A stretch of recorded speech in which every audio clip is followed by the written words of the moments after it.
Hi guys, welcome back to the Builders Coach Show. I'm Jess, I'm your host for this episode and all the other ones actually. And I'm with Kurt. Kurt, welcome. Thanks, Jess. Hey everyone, thanks for joining us. So today I want to talk about a specific topic, but before that I just wanted to tell you something. So this morning I went and dropped off Cooper to school, and then I saw some of the other parents, and then someone introduced me to someone else and told me, I used to work for one of the big fours also, just like Jess, or like me.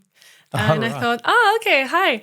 And they were telling me, like, literally the words were the worst 2 years of my life working for that company. I'm not surprised, man. Yeah, I know. Yeah, and then it's kind of... meat grinder. Yeah, and it took me back because actually this time last year, I think I already resigned, or maybe I hadn't yet. But what a completely change of lifestyle. Yeah. It tends to be the feedback you get though, right? Anyone that's gone through that, one of the big four, we won't mention names, but people know what we're talking about, right? Those big accounting firms. Just the structure is, it's just set up for sociopaths to do really, really well, basically. Sociopaths and psychopaths, they can just, the less empathy you have, the better you can do. The better you can do in the But world. it's funny because they lead with the whole empathy thing. Hey, we care about you. Care about our clients. Yeah, I think they have to. They're bottom line driven. Like it's brutal. Yeah. Anyway, so I thought that was funny. And actually it ties pretty well into today's theme for our podcast. So today I want to talk all about teams. And no doubt we'll get into culture also. But let's kick off. So my first question for you is what are the biggest mistakes that owners do when hiring people?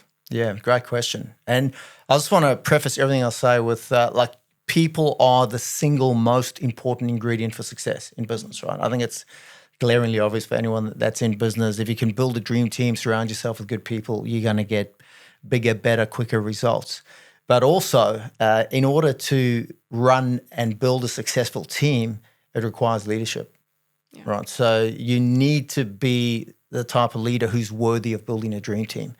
And I'm actually quite concerned about the lack of leadership on this planet that we live on. Right? It's sorely lacking in a lot of areas.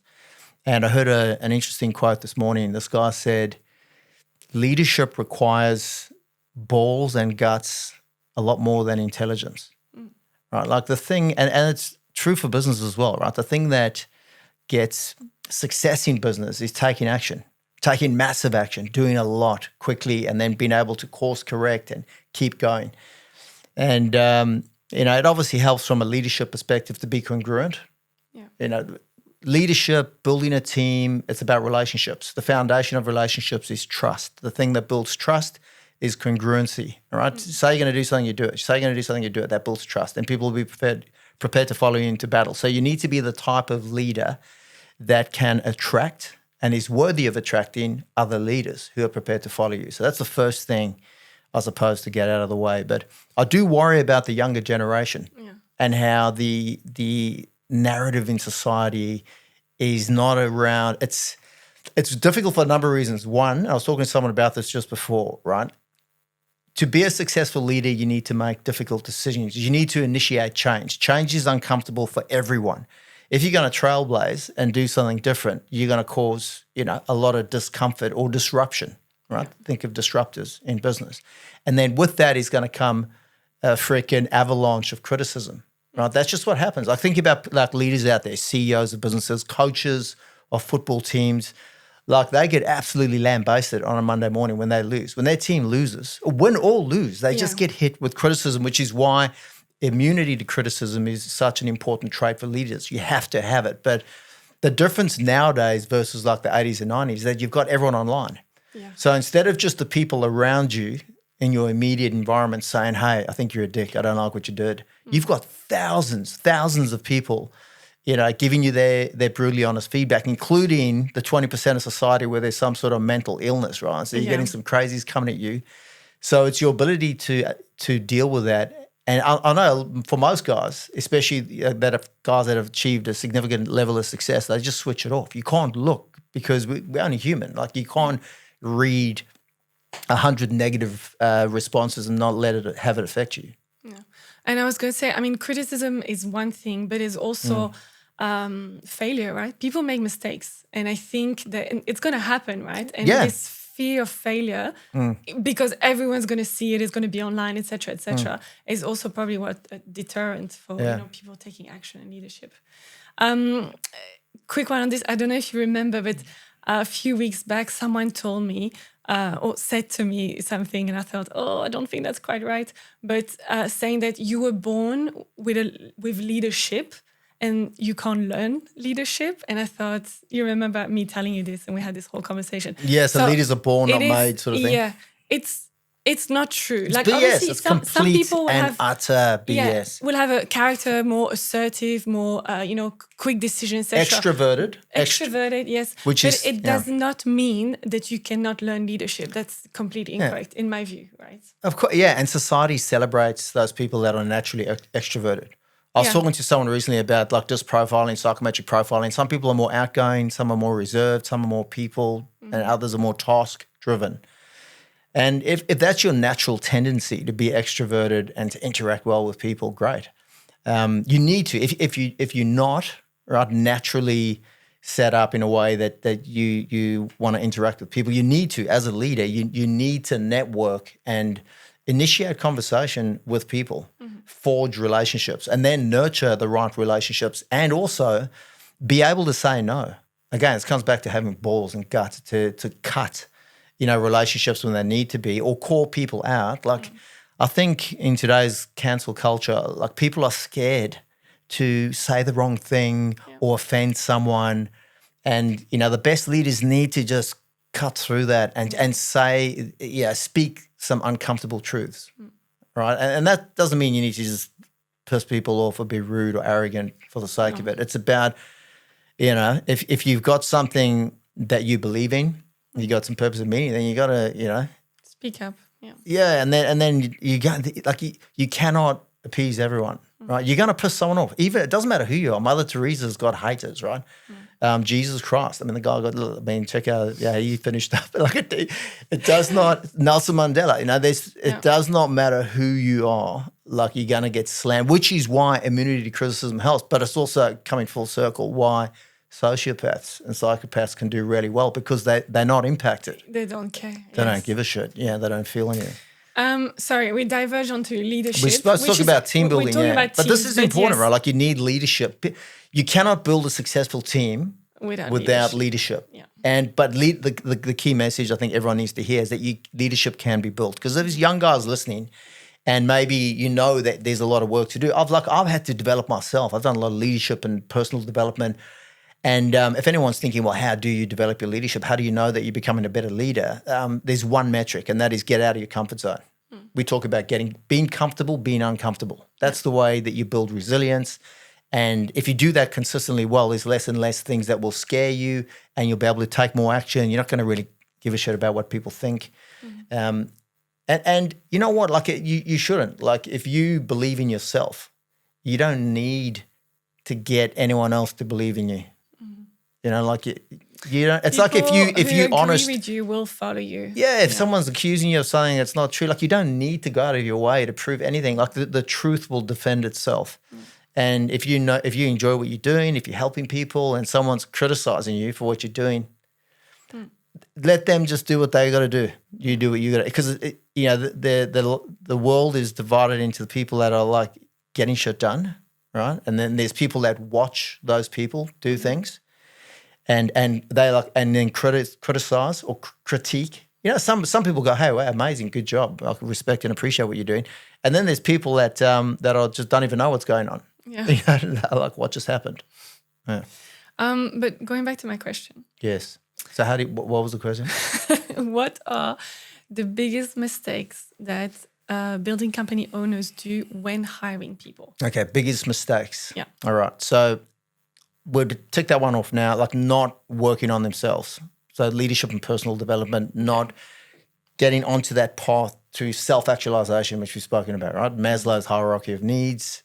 And our mission is to get as many people on that track as possible. Become the best version of yourself, best leader. Best leaders build the best teams. Okay, so now let's talk about the mistakes they make with recruiting, say. They employ on skill over attitude. and they employ too quickly.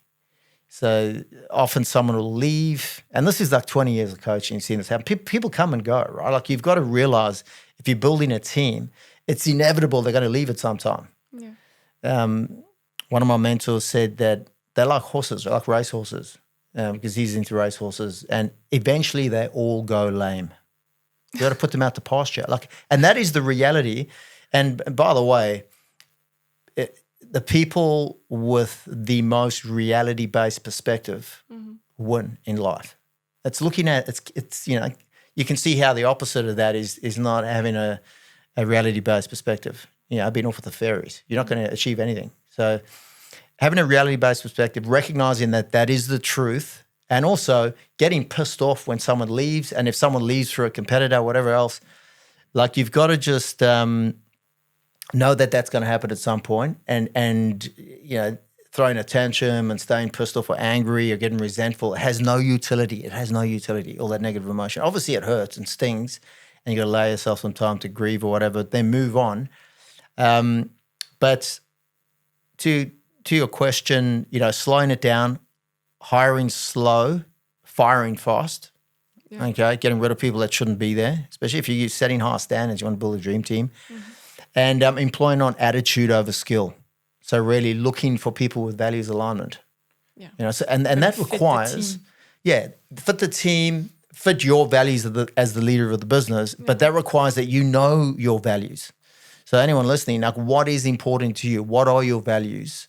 And that's really your culture. Do you have a culture in your business? I was running a training workshop yesterday and we were talking about culture, and really culture is values in action. All right. So if you value strong work ethic, every day, getting up and doing your absolute best, then that's what people need to see you doing. If you're a leader that doesn't do that, then you're not being congruent, right? Being punctual, as the sign of respect, and also, efficiency and getting stuff done. Having each other's backs, whatever it is you decide, the pursuit of excellence, having high standards in all areas of life, then once you have that clarity on what's important to you, you can use that to seek out other people with the same values. And then beyond that, it's horses for courses. So finding people like someone who's extroverted is going to be better in sales, or leading people and interacting with people, someone who has that natural ability and is also improving their skills in that area, versus someone who's going to be crunching the numbers. You wouldn't want to put someone who's a people person and naturally extroverted in the corner crunching numbers all day. Yeah. And vice versa. So there's ways that you can identify people that have those natural strengths and really enjoy it, and have the values alignment, and then there's the culture, which is like the glue that holds it all together. But your question was mistakes, right? So that would be it. So knee-jerk. I think we spoke about people forgetting or not taking the time to do reference checks. Yes. Thanks for reminding me. That's a big one. And that can easily fall by the wayside. When you find someone and you realize there's values alignment and they're a good fit and they've got good experience, right? Especially if it's a leadership specialist role where they need to have some experience, right? And employing someone who's already worked for another builder, ideally a bigger builder. This is really relevant to admin role. The number of guys we've had where they bring in an admin lady who worked for a bigger building company, and she's been well trained, but they're smaller. She just that day one they just come in and get things organized, start cracking the whip, and ask the questions. Why are you doing it that way? Why are you doing this? And they take charge. So that's always beneficial.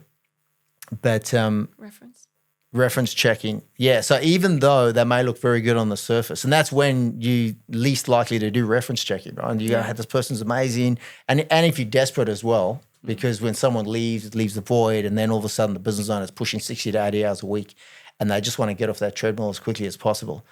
But it's so important to do reference checking, because I've seen it go absolutely pear-shaped. I've had guys, when we do coaching calls, guys come on and they're like, hey, that new recruit didn't work out. It's 3 months in. And then I'll be like, what happened? And they're like, oh, no, it's just, shocking. There's just, we found him fast asleep. There's one example. They found him asleep. He's like a contracts administrator or procurement guy, and he was literally fast asleep in his office. And then And then I was so I'm like, okay, so when you recruited Tell me about your recruitment process and how did you not pick so that up? so here's the question. So here's the question, right? I'm like, and anyone listening, right, that's got, oh shit, we shouldn't, they've got like that, buyer's remorse. We shouldn't have employed that guy. Buyer's remorse. Yeah, buyer's remorse. So here's the question. Think back to when you were recruiting them. Okay. Was there any red flags? Was there like any? It comes back to like a dating. relationship. Yeah, it's like dating. Any red flags was there that any you ignored? indication, right, that maybe there was something not quite right? Even if it was a gut feel. And these guys, they were like, oh yeah, there was actually something. And we were like, what was it? I said, oh well, these guys did do reference checking, but they just phoned the references that he gave them. Ideally, you want to try and find another story I've got to tell you, which is different but important. So just remind me. But anyway, so they found this guy's references and they asked, like, is there anything negative? Which is a good question. You want to ask. You don't just let the reference tell you all the good stuff. Yeah. You've got to say, look, what would be their weaknesses, if any? And this guy, when they asked the question, they were like, oh, well, he's got a sexual assault charge. So I was like, and you still employ, and then, employed yeah. So they were like, yeah, but we asked him what's the deal with this, and he said, nah, man, I just asked this chick in the office for it to go out on a date. Yeah, that was it. You know what I mean? And I was like, man, you should have scratched it a little bit further beneath the surface. This guy had a whole string of shit going on, like offenses and that. So there was lots of red flags. Okay. But the other story, there were these guys who found they were going to employ a supervisor, right? And they found this young guy who was working for another builder but was looking to move. Great leadership. Like, some young guys, you can just tell they've gone to a good school or they had a good upbringing. Their dad taught them well. And like one of those natural leaders, like you were saying. And their daughter, the owner's daughter, and there was two brothers, one of the guy's daughters went to university with this guy. And I think the same school. And she was like, he's amazing. And their daughter's amazing, right? So now I've got 4 girls, right? Like if one of my daughters said, hey, Dad, this guy's awesome, you trust their judgment, right? Yeah. But one of the brothers happened to know the owner of the business that he was working for, that he was going to leave, or one of the other companies that he worked for. He knew someone that worked there. So I gave him a call and said, and I did say to him, you got a reference check anyway, it doesn't matter. And the question was, and this is the question you want to ask someone when you're reference checking, is there, if you were me, would you employ this person? Mm-hmm. And the guy said, no, don't do it. Whatever you do not employ him. Wow. Mate, like off the chart, and that's not even a close friend, just someone that cares enough. And you think about, like, we've all been called for a reference, right? Mm-hmm. If the person's okay or good, you'll just say, yeah, I think they'll, give them some nurturing and they've got potential or whatever. But for someone to say that, imagine you saying to someone, do not do it. Yeah. There'd have to be some strong reasons why you'd say that, yeah. You'd want to qualify the feedback also, right? Like dodge the bullet. Yeah. Yeah, you want to qualify, dig deeper or whatever. Maybe like to his girlfriend or we know where the bodies are buried sort of thing, you know what I mean? Like it's, But it was, they dodged the bullet. It was bad. Okay. No.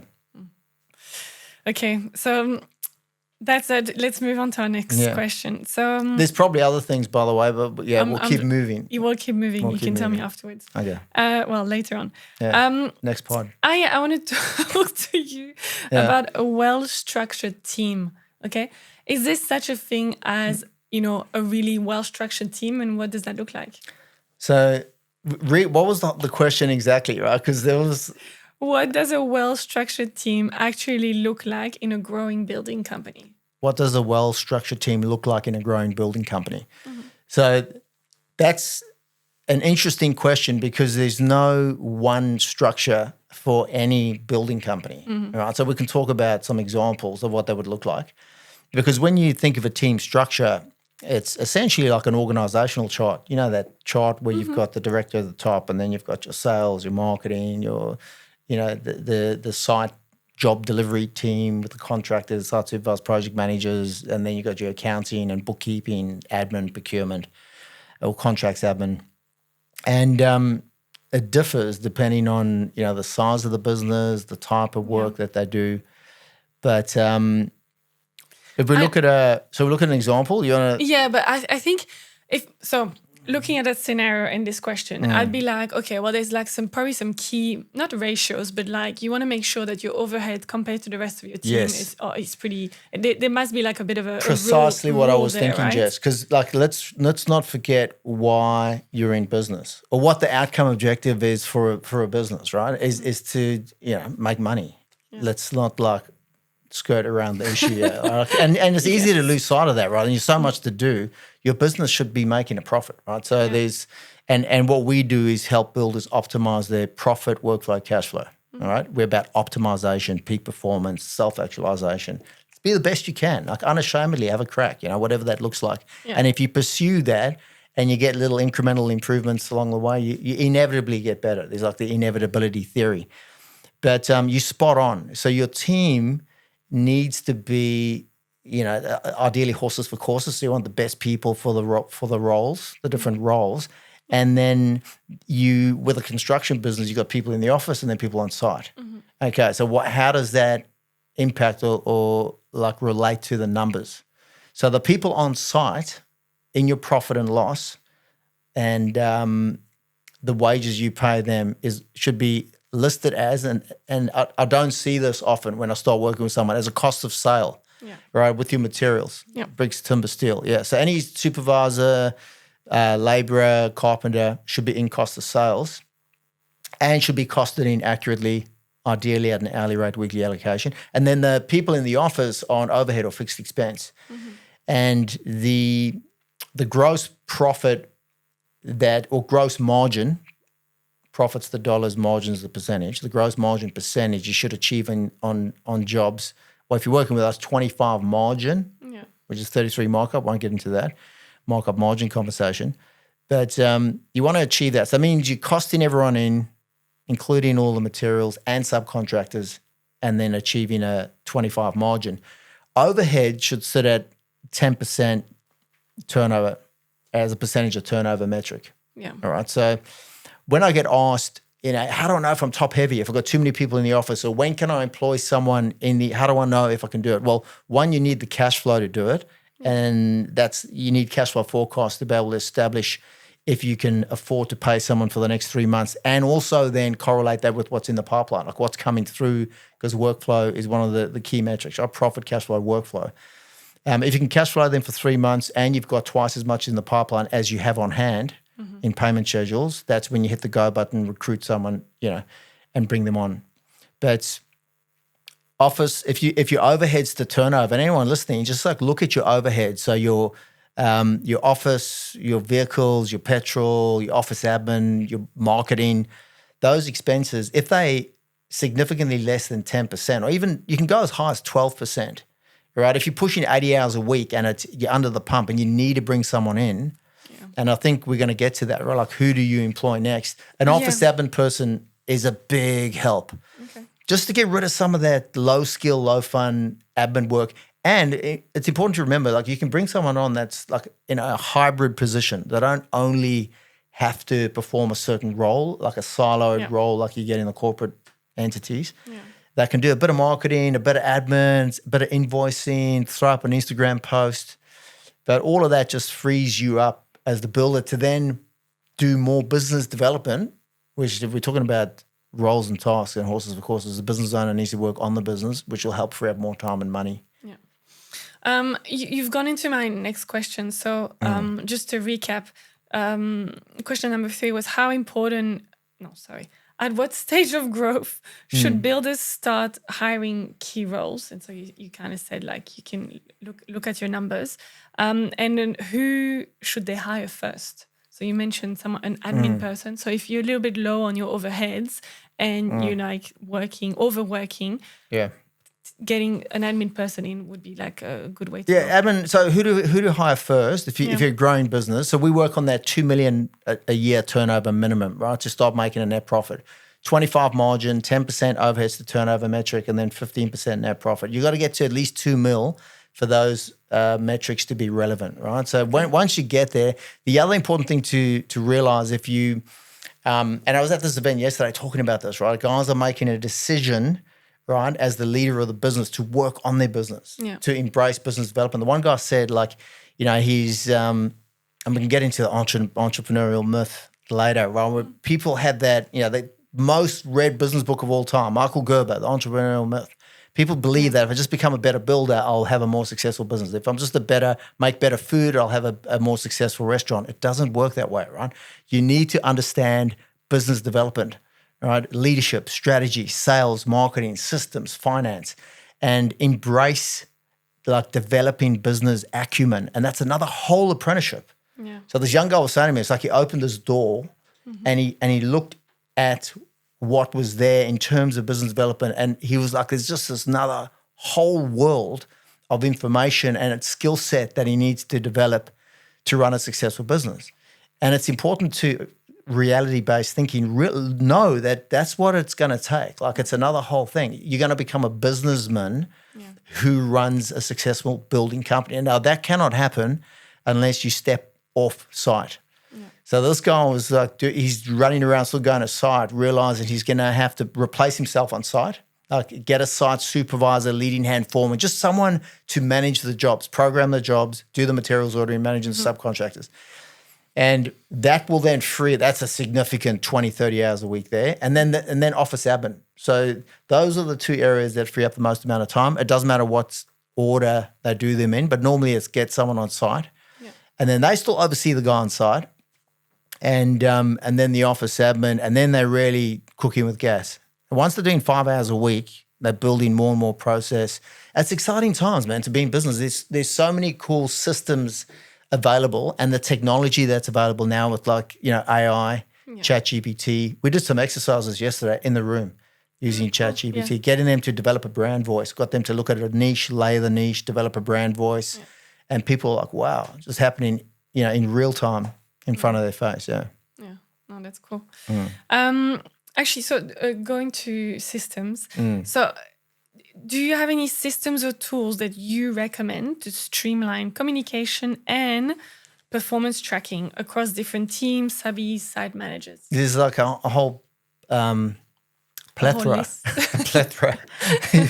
of different tools. All right, that's part of the issue, right? Like in this day and age, there's too much. There's too much. Yeah, it's information overload. Nobody knows what to pick. I've got the same things for other topics, but yeah. Yeah, but the reality is, there's so many good products, and there's a lot of new stuff coming out all the time. So it becomes overwhelming, which is why having a specialist who is product agnostic like us, okay, who can help. It doesn't have to be us, but someone who's got like a lot of points of reference. Once you've worked with like 1,000 builders, all in the residential custom home renovation space, you get to know what works and what doesn't based on feedback from the most successful guys out there, right? So there are certain tools that work exceptionally well. So to answer your question about team, and then client communication comes into these tools as well.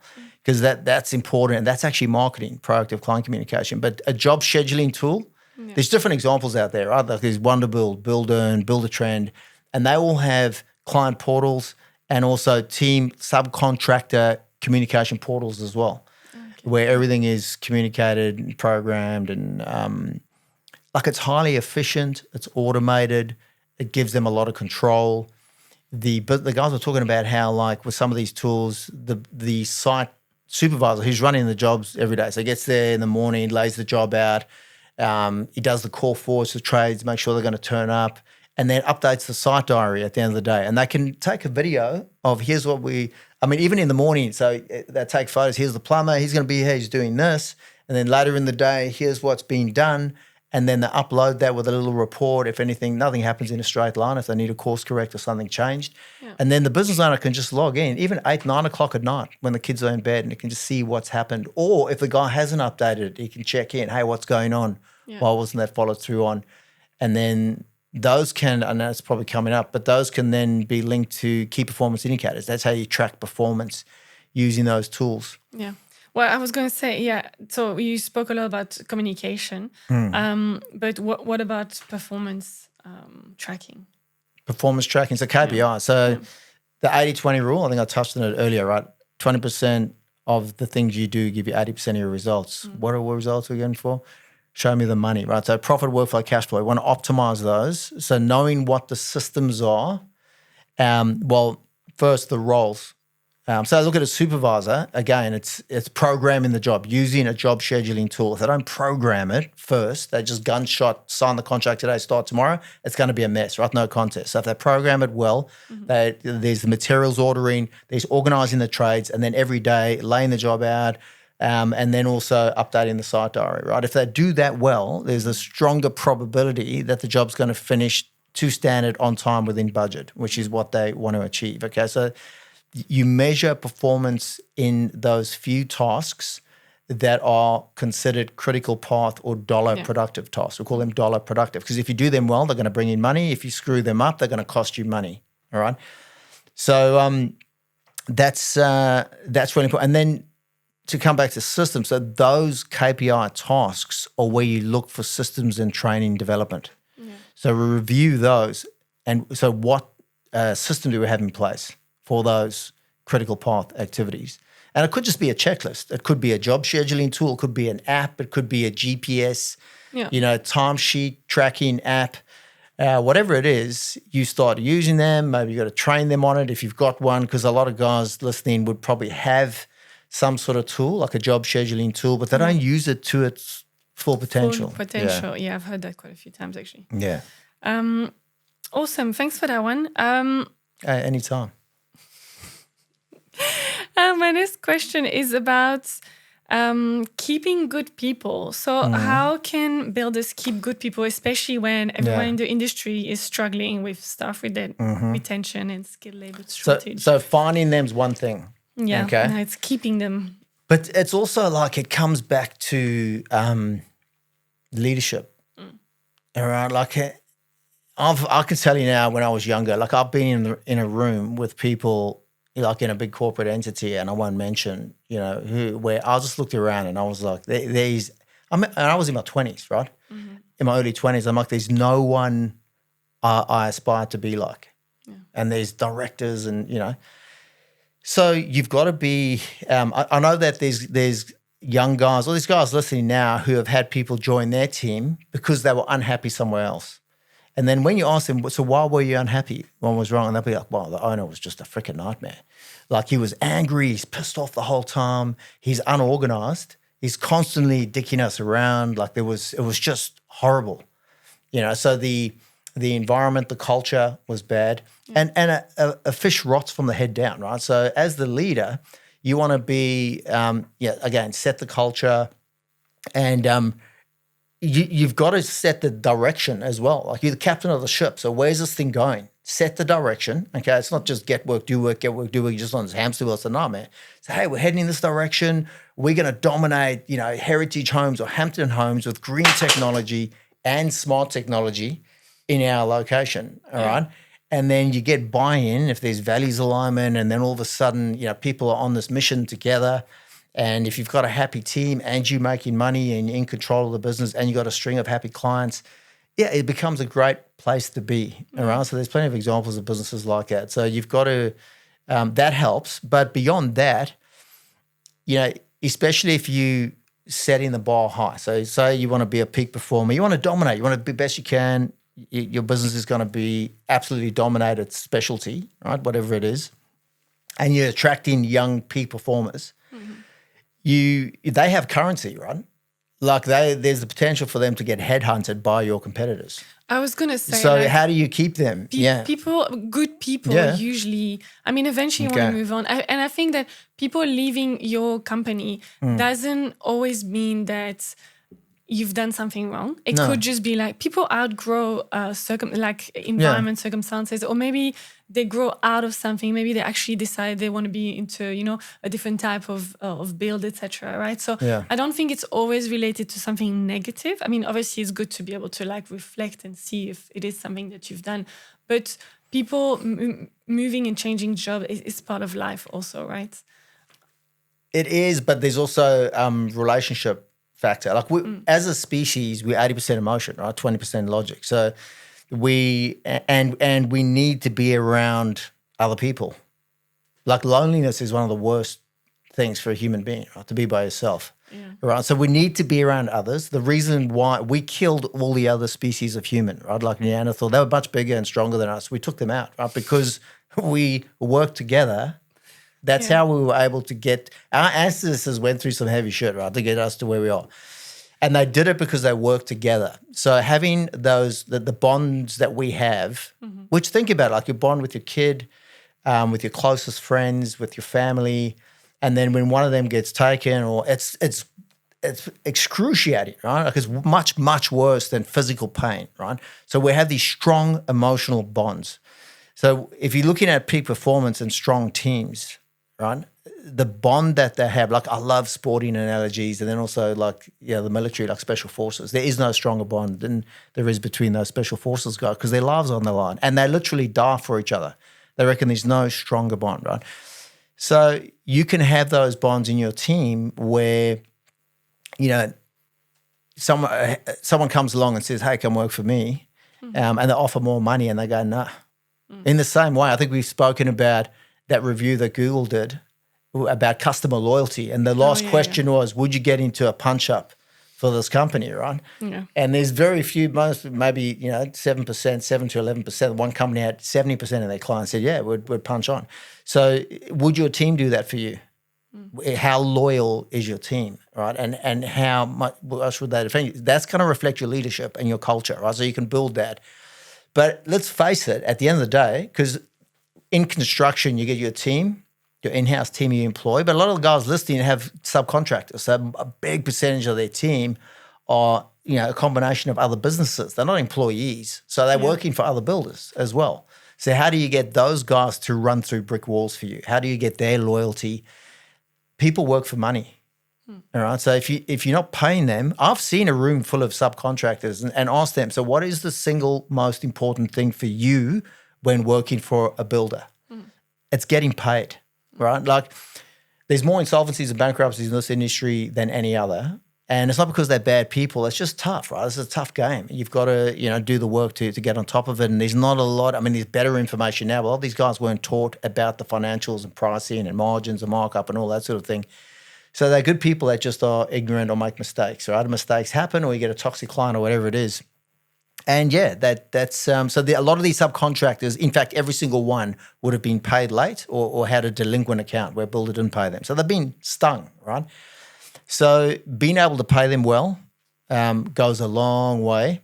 And then, if you've got a successful business, you could even potentially pay them more, a better rate than any of your competitors. I'm talking about subcontractors now, right? And then second to that, if you ask those subbies, what's the second most important thing for you after getting paid, is an organised builder. So if he's got good structure and process and he's more proactive than reactive, then that subbie's not going to turn up on site and they're, "Oh, sorry, no, we're not ready for you yet." And he's just driven 40 minutes to get there. You know what I mean? That's a nightmare for them. Yeah. So if they've got, again, it comes back to trust in the relationship. So that's going to get them to, and I'm only saying this because I see it all the time where often builders, they rely on a subcontractor and they need them there. And if you look after those guys and you've got a good relationship with them and you treat them well, they will drop everything on another job for another builder that doesn't treat them well to come over to you. They'll do it. Yeah. So that's ideally what I want to achieve. In terms of the internal team, if you've got young guys that are ambitious, a young, ambitious employee, anyone listening, that's you when you were younger. They want to work for themselves at some point. They're looking at you going, "I can do this. Yeah, I want to." Yeah, so for those guys, giving them an opportunity to learn, I think, and learn and grow and know that, if they go, well, just think of yourself when you were younger, you probably did that. But you could also, you can show them a career path. Yeah. You can show that, if you've got someone who's an absolute dynamo, you can do profit sharing. We've got guys that have sold 25% of their business and then they treat that guy like and this could be part of a succession plan as well, but they treat him like a business partner. Not like he's a 25%, he's like an equal partner. And then they will all of a sudden, everything matters. Yeah, they've got skin in the game. Yes, big time. Cool. Nice. I've got one last question for you. What mindset shifts do builders need to make if they want to stop being the bottleneck in their business and build a self-managing team?